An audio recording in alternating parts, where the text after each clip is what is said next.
Hey everyone, Admiral Seabass here. This is my strategy review video for the global war game that I just played.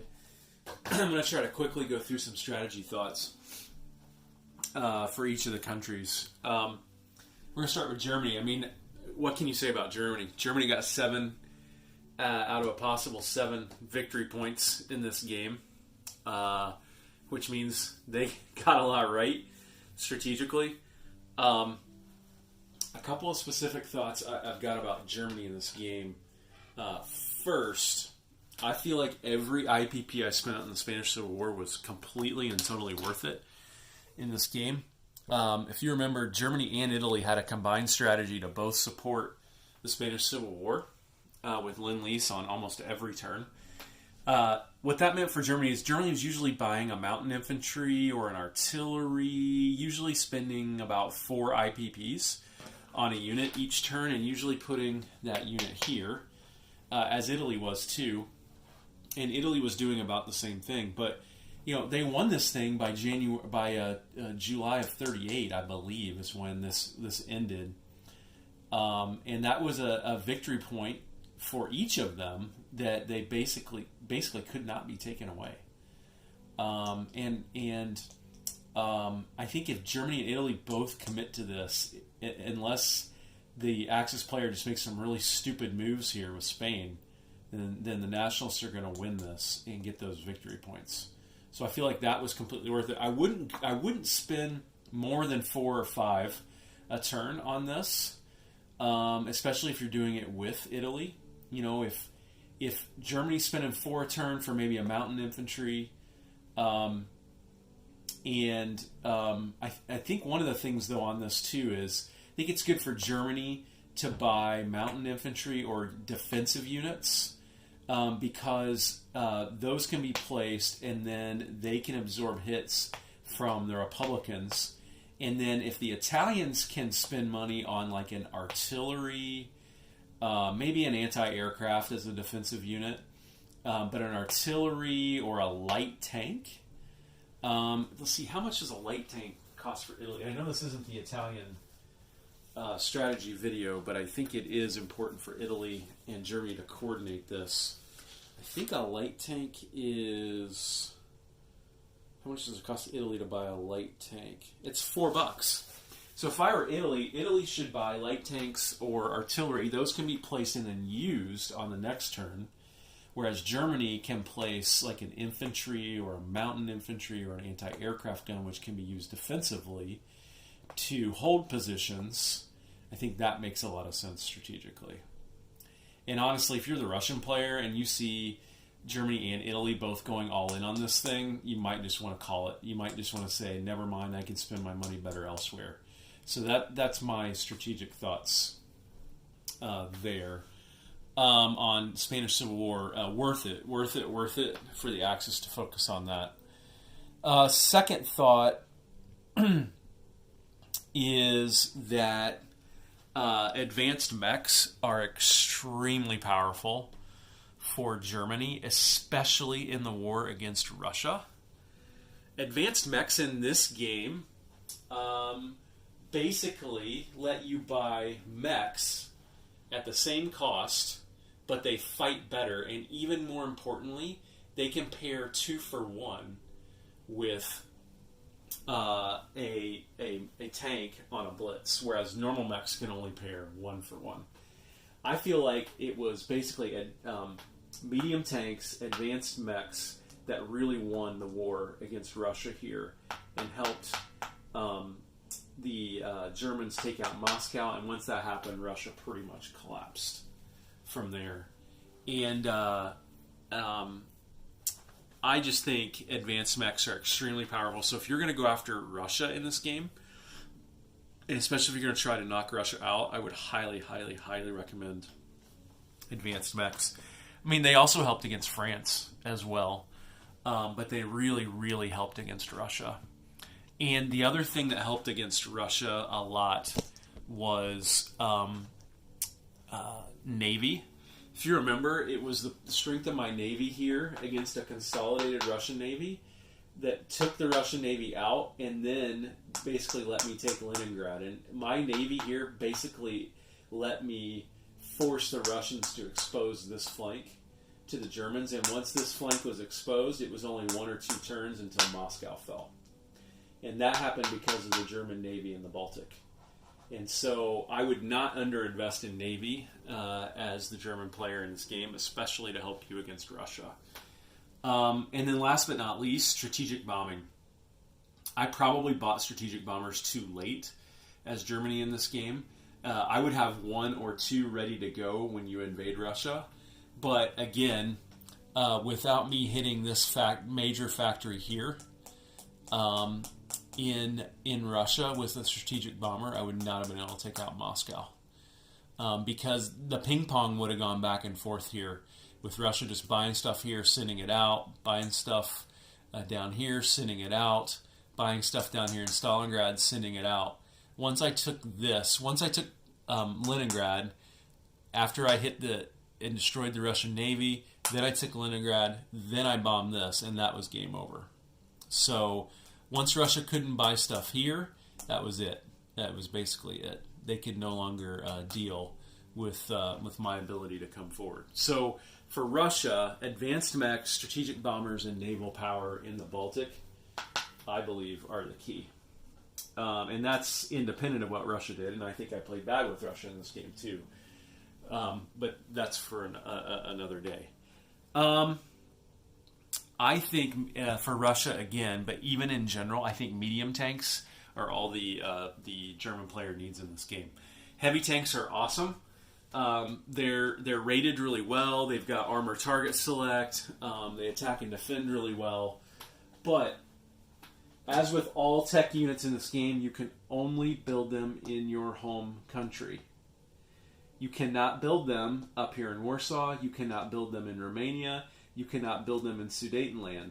You can only build them in your home country, which means you have to build them here in Stettin, which is the closest you can get to the Russian front. And let's look at this here for a second.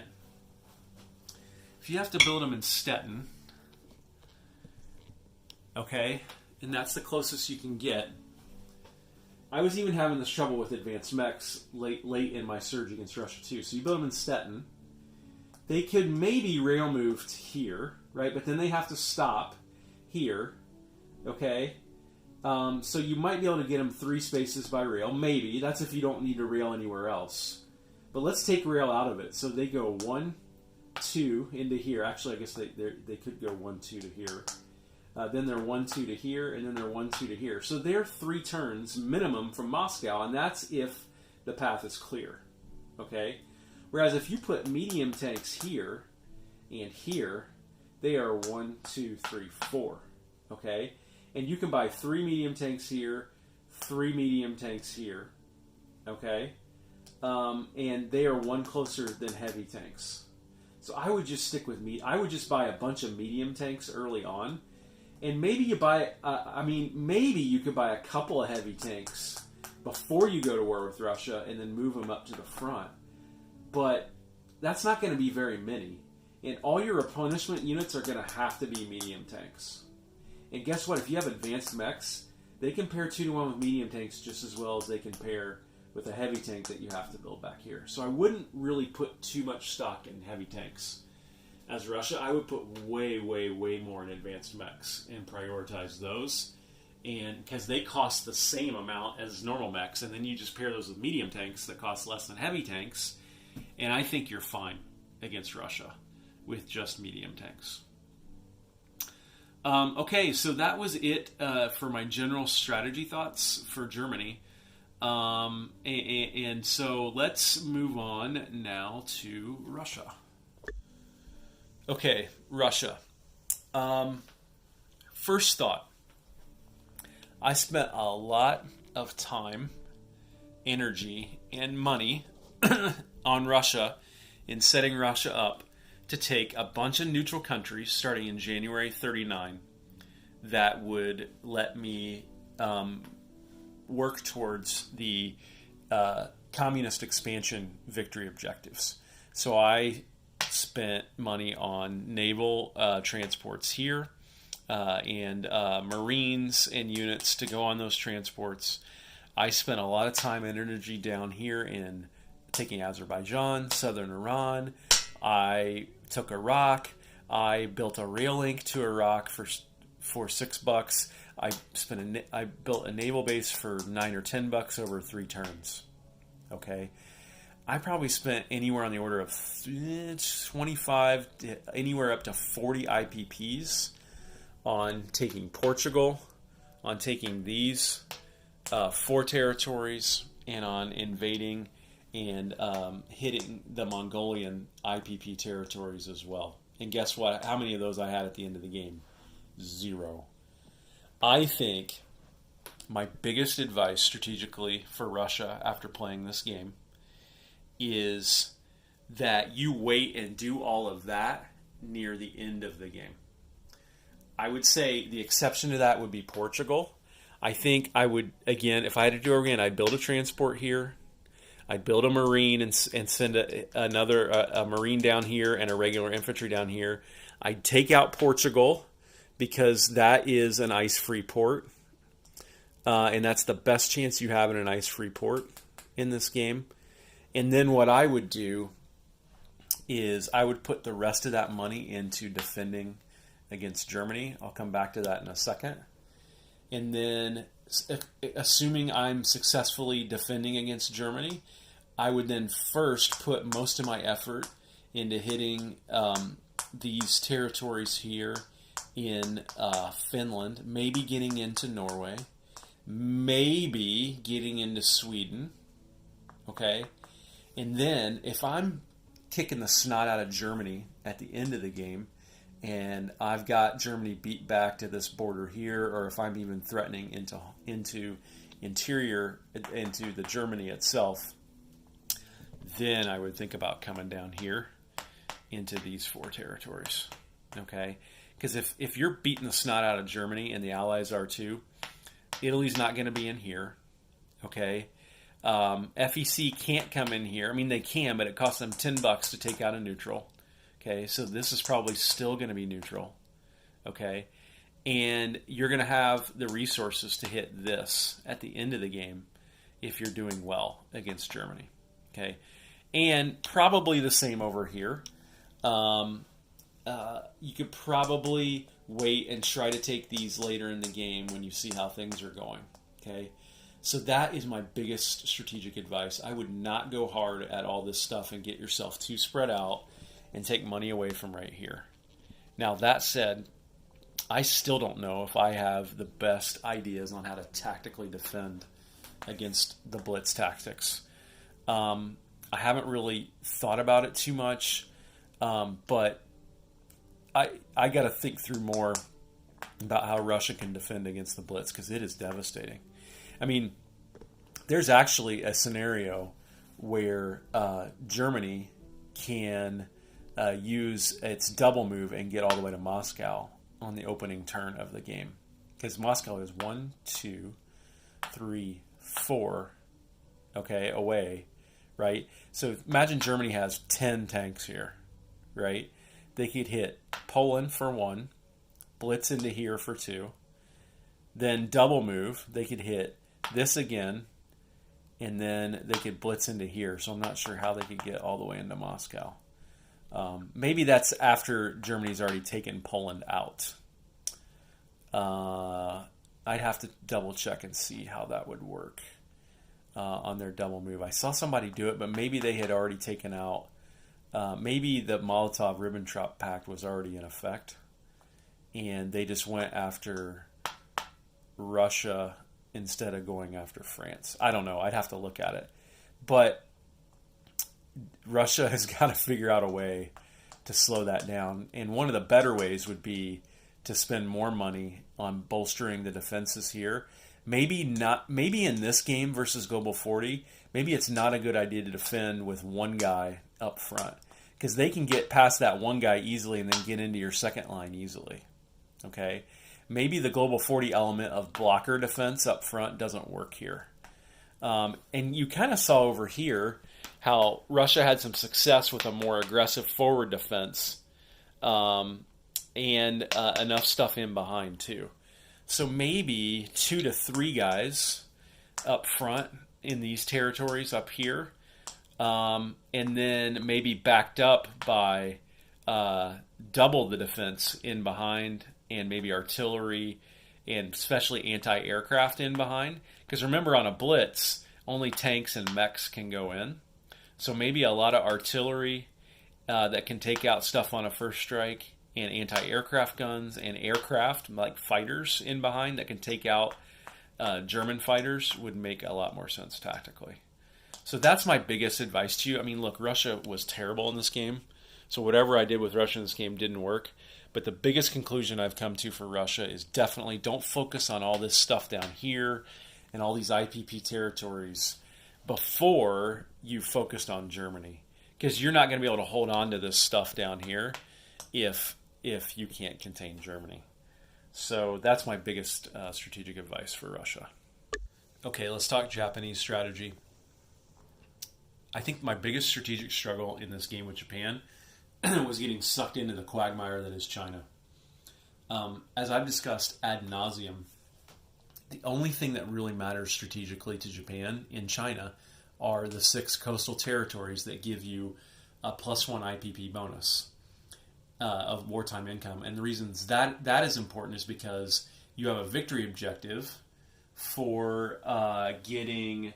You have 2 victory objectives if your income at the end of the game with bonuses is over 50.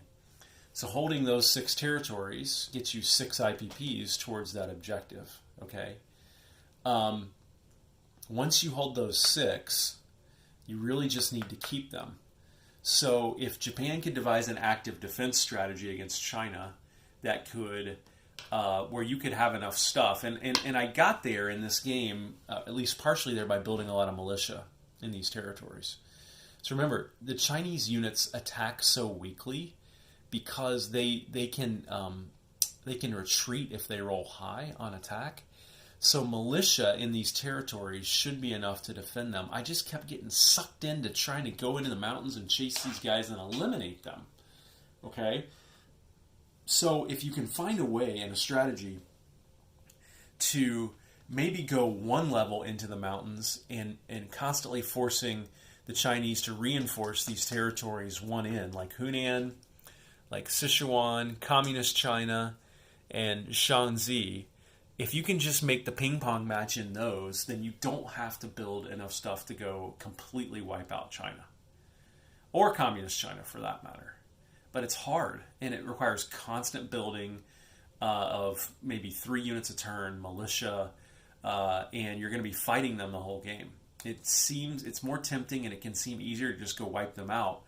But the impact that the wipeout of China had is that I could not take any more than 1 territory from the Netherlands. And I took Sumatra, which is nice because it was $2. But the victory objective territories were Borneo, or Java here, and Borneo up here.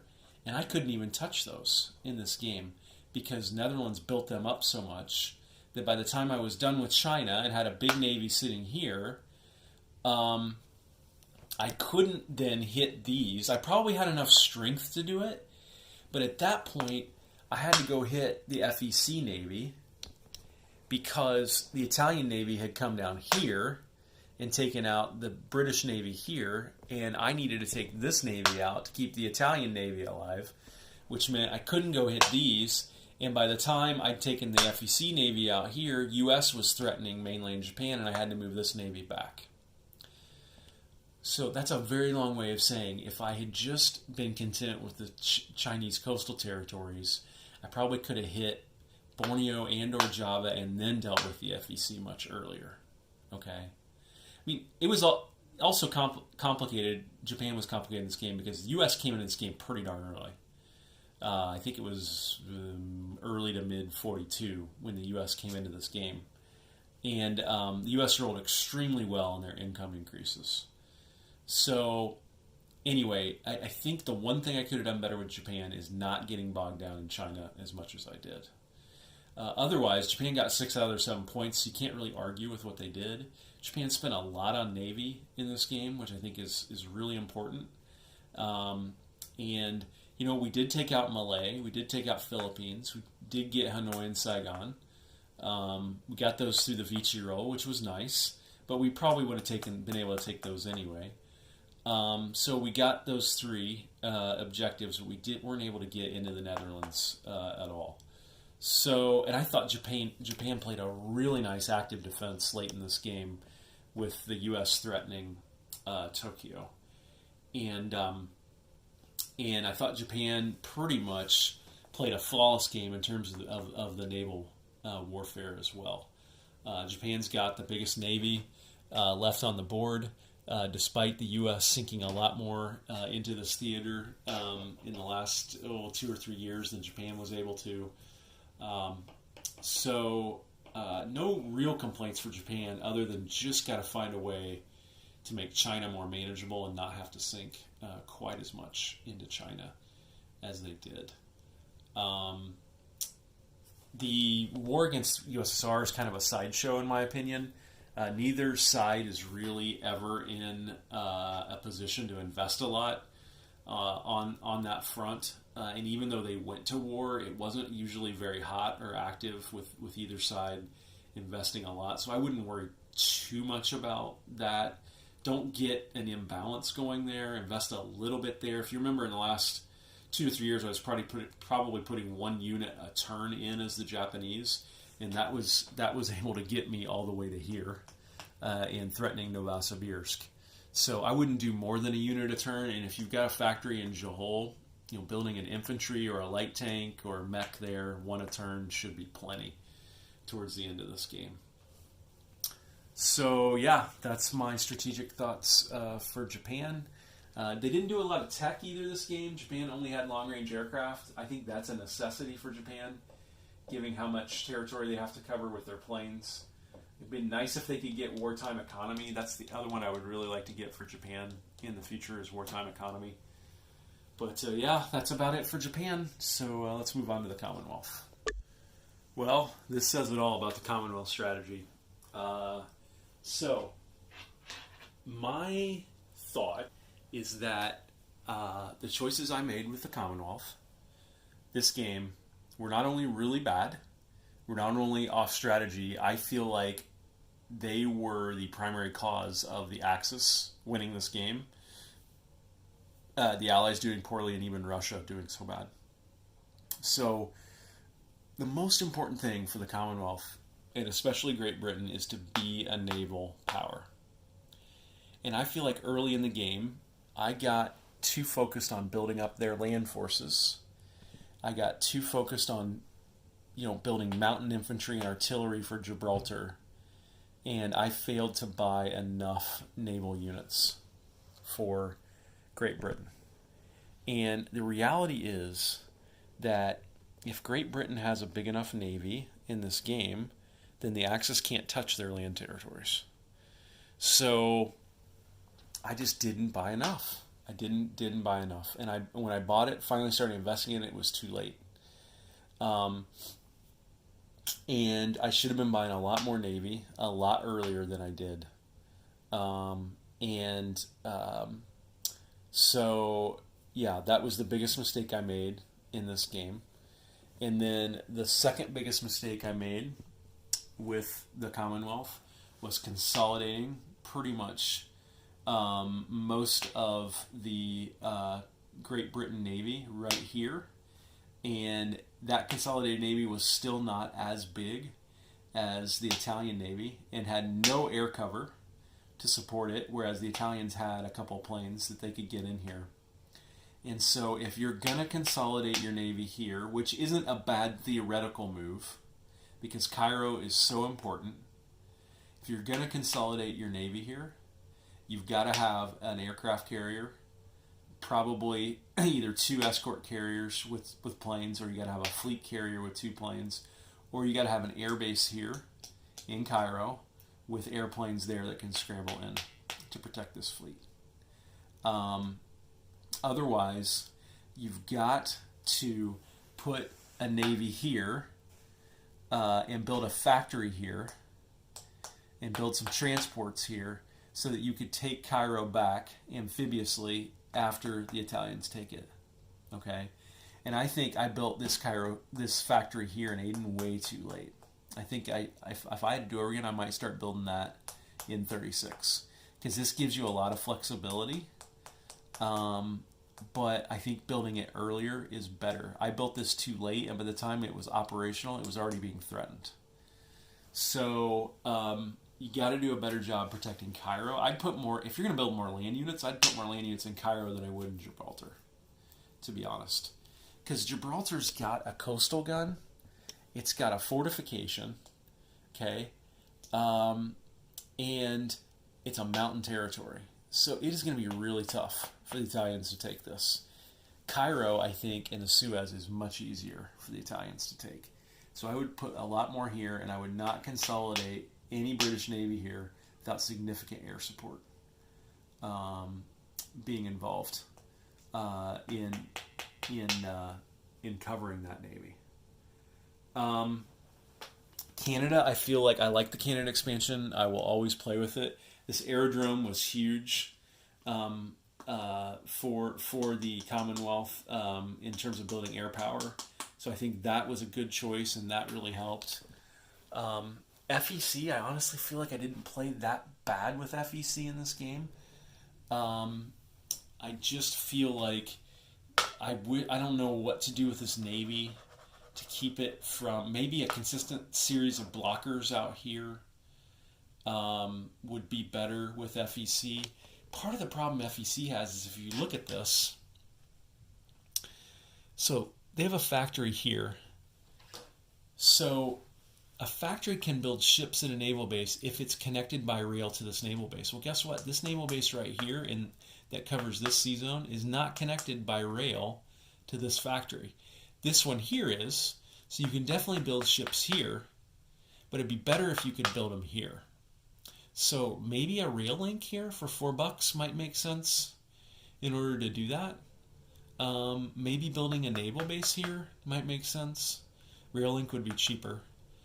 And then sending consistent blockers out here like subs to block in these two sea zones so that the Japanese Navy can't come through here to here to here to hit you might make more sense.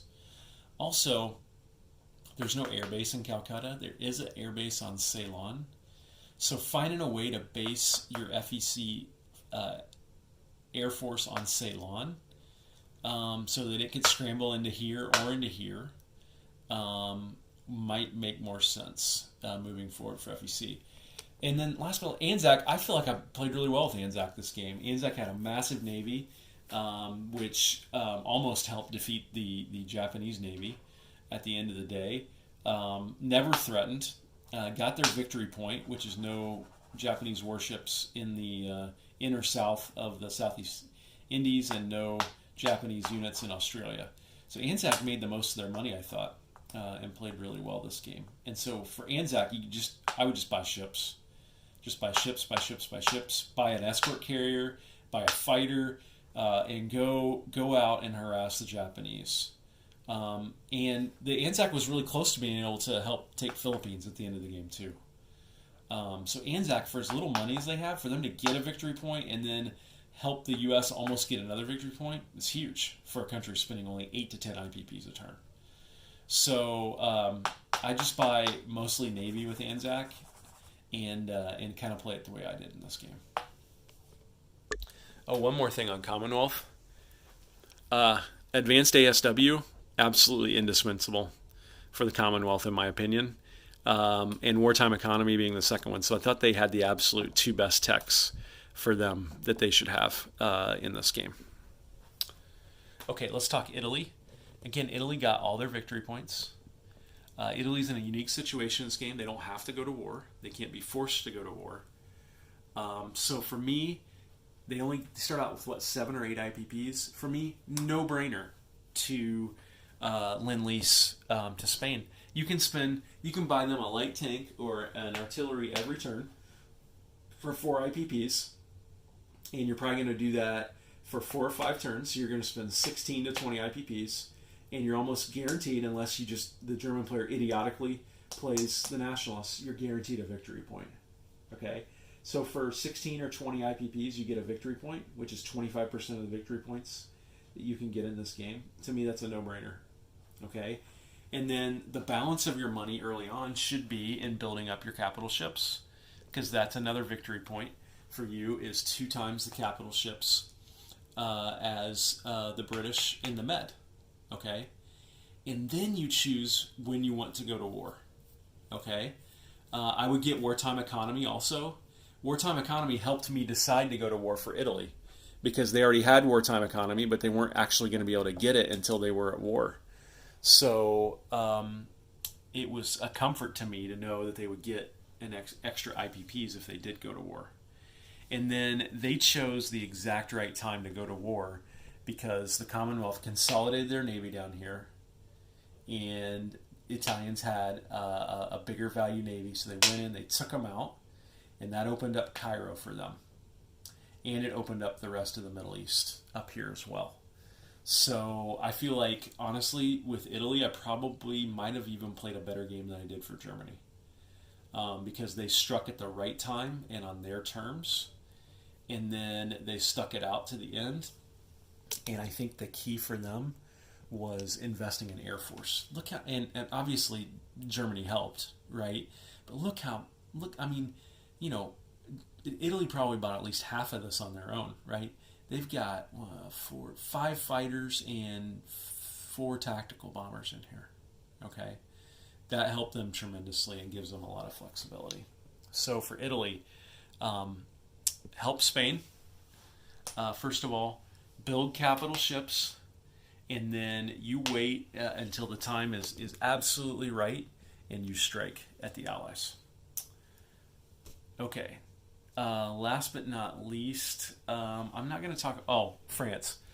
There's just not a lot you can do with France in this game. I felt like buying the advanced artillery did not work, obviously. So I'd try something different in the future. What I felt like did work was moving the capital down here to Belgian Congo, and then getting Lend-Lease from the U.S., buying a bunch of colonial infantry, and then just helping the British push back up here against the Italians. I feel like without the French, the British wouldn't have held on down here in Africa. So I would definitely do this. Okay, let's talk about the U.S. I felt like the U.S. played pretty well in this game. They got in the war early. I would say one of the biggest things that I think they should have done different was, I think they should have helped out Britain up here, and they should have gone after Germany and gotten back into France versus trying to go in for the knockout blow against Italy. It's really tempting to think, oh, I'm the U.S. and Italy only gets 20 or 30 bucks, so I'm going to go take them out, right? It's much harder than that, okay? I would go in here and put pressure on Germany and France. And I would make Germany spend money over here trying to take back French territory, trying to defend Paris, rather than going after Italy. Okay? That takes pressure off of Great Britain. And it also goes to getting some victory points for France in this game as well. So I would focus more up here, and I would focus a lot less down here in the Mediterranean. I feel like they got the right techs for them. I feel like the jets were very helpful. The heavy bombers were very helpful. Long-range aircraft, very helpful. And wartime economy, also pretty helpful. Now, over here, I feel like much with the last Global 40 game that I played, the strategy up here of trying to go to mainland Japan does not work. So you see how, Japan was able to hold me off here despite having a ton of stuff in this area. Okay? So I instead would first concentrate down here. And I would come back down here to Marshall Islands. I'd come through to Carolines. I'd liberate the Philippines. And then I would try to come in here to Malay, to Hanoi and Saigon, into mainland China even, back down and supporting Anzac down here. I would do all that. So I would come down here like this, and I would not bother with this up here. And then I'd send my heavy bombers over to Europe and use those to hit Italy and Germany instead of trying to use them to hit Japan. So that's what I would do differently strategically with the U.S. U.S. didn't do terrible in this game. Scored 3 victory points. Could have had 4 if they had been able to take back Philippines. So U.S. did okay in this game. The Lend-Lease was great that the U.S. did in this game. I would highly recommend the Lend-Lease strategy. And as soon as you can Lend-Lease, you start giving that money away. You start giving it to Anzac, you give it to FEC, you give it to Great Britain, you give it to France, you give it to China. That's the fastest way for the U.S. to get to get its resources to the front line, is to give that money away. So from 40 to 42, if you're not giving away most of your money as the U.S., you're doing it wrong, in my opinion.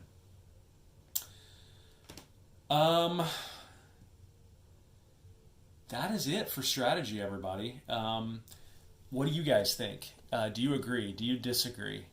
Those of you who faithfully watched this entire game, what do you think we did right strategically? What do you think we did wrong strategically? Love to get your feedback, everyone. So this is Admiral Seabass signing off.